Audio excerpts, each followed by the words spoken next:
Hey guys, I hope everybody's doing all right. You know, I record these videos on my iPhone, which is a portal to all of the information in the world virtually. And we often think, you know, we're so blessed that we have all this information, but really, information can be toxic. It can be even paralyzing when we're fixated on it. I'll never forget what happened on 9/11. I woke up that morning and I was in grad school at Freed-Hardeman, and I had Greek 1. And we go into class.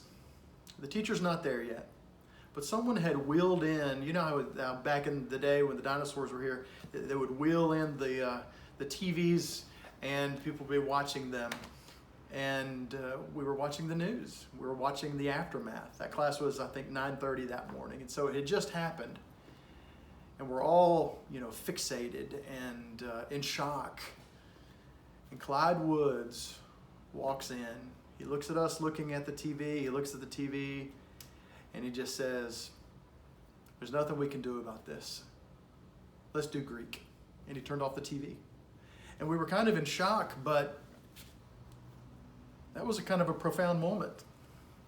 The wisdom that I saw there in understanding that there's only so much that we can do, even when we feel like it's fully kind of sucking us into it. I know of people who sat in front of their TVs and watched the news after 9/11 for weeks and months, paralyzed, but they really couldn't do anything about it. I remember later that day I gave blood. We thought that we were trying to help, but really nobody needed it because there were very few survivors.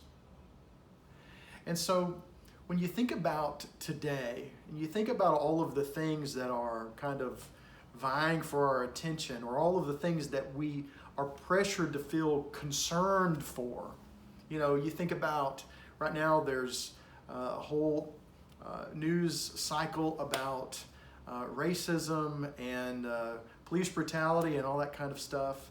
There's all the controversy about the coronavirus. If you remember, we're in the middle of an election cycle. And so we're being pulled into all of these types of concerns.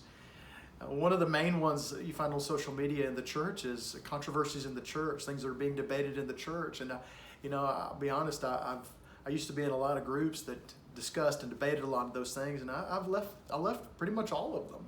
I don't deal with those things anymore. One of the main things that is a consequence of social media is that we see how the grass is greener in our friends' posts and things like that, and we can become fixated, and we can become resentful, and we can feel like we've been slighted in what we have, and those concerns they're toxic and they consume us. We feel a lot of pressure to be outraged and concerned with what the world is outraged and concerned with. Clyde Woods taught me a good lesson that day. He said, concern yourself with what you can control and give the rest to God.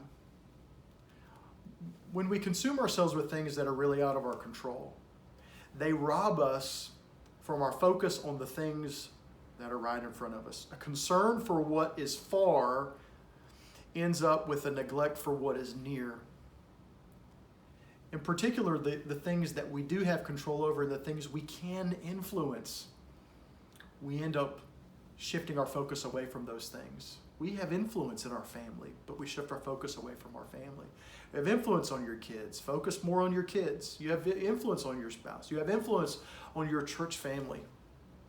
You have influence on the people around you when it comes to sharing the gospel with them. One of the things that people neglect when they're consumed with all these things that they don't have any control over is self-care. Taking care of yourself physically, taking care of yourself spiritually, study, prayer.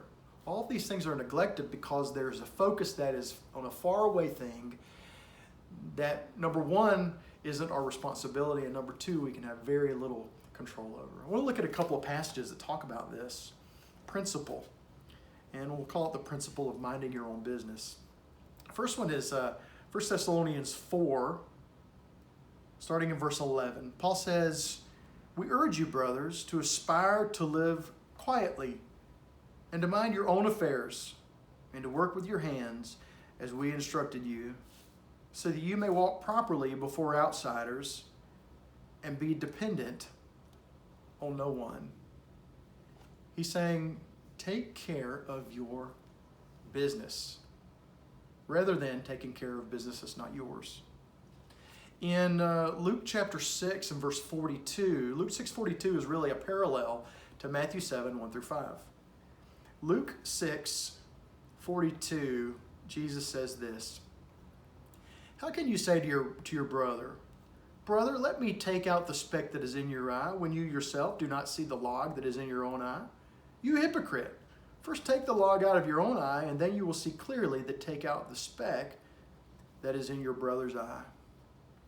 Jesus is saying that we need to take responsibility for self first. It doesn't mean that we can't have influence other places. And of course, this context is talking about someone that really is right there in front of you, but he's saying you need to focus on yourself first. You need to take care of your own business first. It can be very easy to embrace what we would think of as a greater cause and feel justified in neglecting what we would think of as lesser causes. We embrace things like the whole concept of ending racism or standing up for the Constitution or winning an election or something like that. And we get consumed with these greater causes, and we feel justified in neglecting what we would think of as lesser causes. The lesser causes would be things that would not be as significant in the grand scheme of things, but which are in fact things that we can control, things that are near to us. See, there's little that we can do with those things. But the problem is that we get drawn into and we give a concern for those things. We concern ourselves with those sorts of issues as if those things depend fully on us, when they don't. We can give ourselves fully to those things and we may make just a small dent. But we allow ourselves to be consumed, and then we feel justified that we are championing a great cause, and then we neglect what we can control. We neglect the things that we actually are responsible for. We neglect the things that we actually can influence. We neglect the things that are actually near to us. So I would recommend, and this is, not fully, but I would recommend turn off the news, turn off the TV, turn off the radio, turn off social media. Not fully, but turn them off.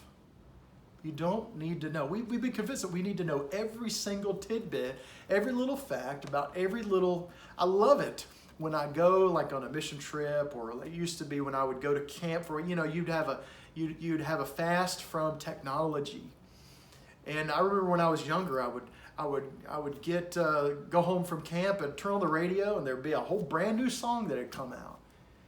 I remember a few years ago we came back from the mission trip, and I was in the airport in Houston, and we were eating at Taco Bell in the airport, and on the TV was the news story about the kids. I think it was in Thailand, the kids that had gone down in the cave and the cave flooded. You remember that news story? Well, everybody was all concerned about it, all on social media and everywhere. I didn't have the slightest clue what was going on, and you know what? There wasn't anything that I could do about it. But if I had not been, say in dark territory of just being in the work of doing the mission trip, then I would have felt like I needed to be concerned with it in some way, and I needed to know all the details about it. And it would have been to the neglect of what was near, what was right in front of me.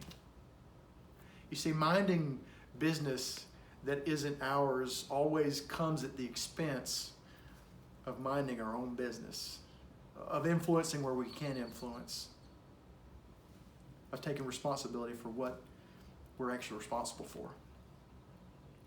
The duty of every Christian is truly to change the world, to change culture, to change nations, but not in grand ways.